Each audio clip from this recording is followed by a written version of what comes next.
hebat bisa melahirkan beberapa karya bermutu, tetapi guru yang bermutu dapat melahirkan ribuan orang-orang hebat.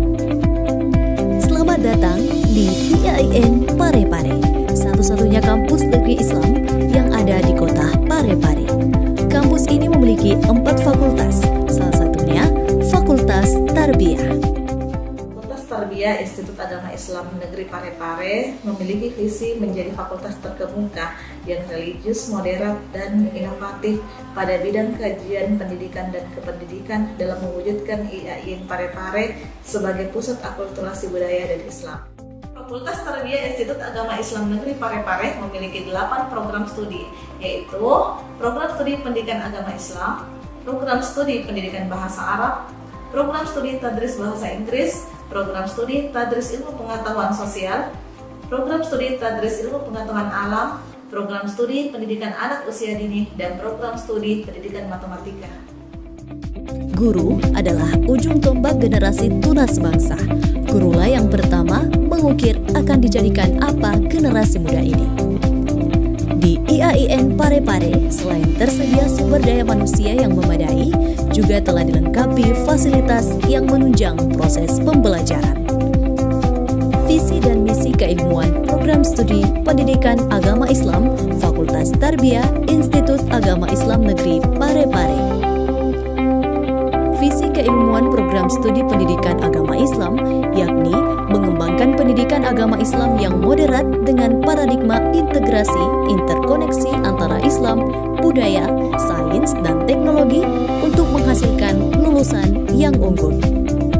Keilmuan program studi pendidikan agama Islam 1. Menghasilkan pendidik praktisi pendidikan agama Islam yang unggul dengan berparadigma integrasi interkoneksi yang selaras dengan perkembangan teknologi informasi berbasis akulturasi Islam dan budaya.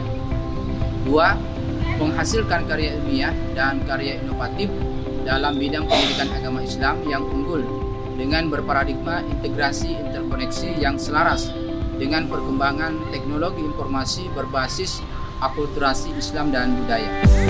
3. Menghasilkan pengembang bahan ajar pendidikan agama Islam yang unggul dengan berparadigma integrasi interkoneksi yang selaras dengan perkembangan teknologi informasi berbasis akulturasi Islam dan budaya.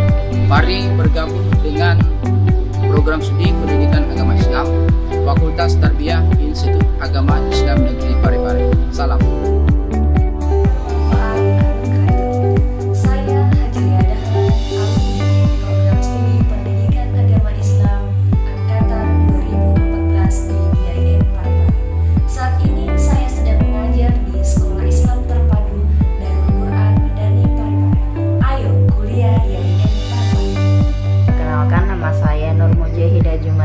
Saya alumni Prodi Pendidikan Agama Islam Angkatan 2018, saat ini bekerja di salah satu sekolah negeri yaitu UPT SMP Negeri 1 Matirobulu. Terima kasih.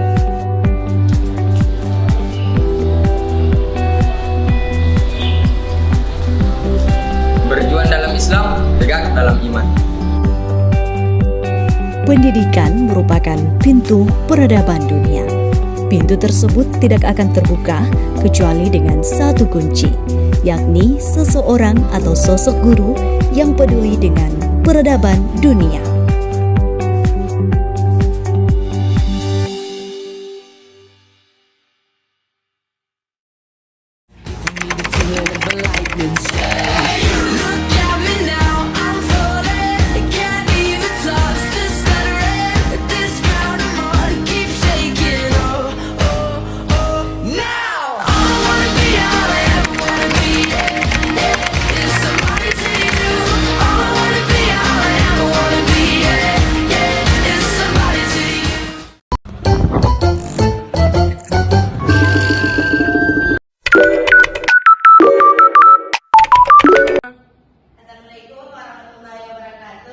Waalaikumsalam warahmatullahi wabarakatuh.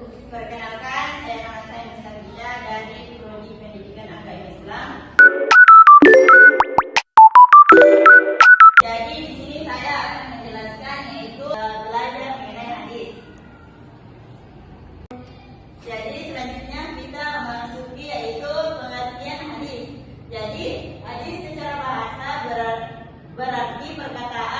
berita atau kabar. Secara istilah, hadis adalah segala sesuatu yang didasarkan kepada Nabi Muhammad SAW, baik berupa perkataan, perbuatan, ketetapan maupun sifat beliau. Selanjutnya yaitu fungsi-fungsi hadis itu ada 4. Yang pertama itu menjelaskan Al-Quran. Jadi hadis ini berfungsi sebagai penjelasan terhadap ayat-ayat Al-Quran-nya dalam tata cara sholat, zakat, dan ibadah lainnya. Yang kedua yaitu menjadi sumber hukum Islam kedua.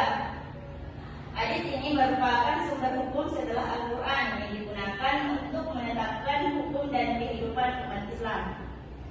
Selanjutnya yang ketiga yaitu menambah dan merinci isi Al-Quran. Jadi hadis ini sering memberikan rincian terhadap hukum-hukum yang masih global dalam Al-Quran seperti detail perkataan ibadah, pelaksanaan ibadah. Yang keempat yaitu menetapkan hukum yang tidak ada dalam Al-Quran. Jadi dalam beberapa kasus hadis menjadi satu-satunya sumber hukum karena tidak dijelaskan dalam Al-Quran, seperti larangan memakan binatang buas yang bertaring. Selanjutnya kita masuk dalam pembahasan yaitu kedudukan hadis. Jadi hadis ini menempati kedudukan kedua setelah Al-Quran. Dalam Islam, hal ini didasarkan pada perintah Allah dalam Al-Quran agar umat Islam mengikuti Rasulullah SAW. Kedudukan ini menjadikan hadis sebagai penyempurna dan penjelas Al-Quran yang tidak dapat diberi dan memahami ajaran Islam secara menyeluruh.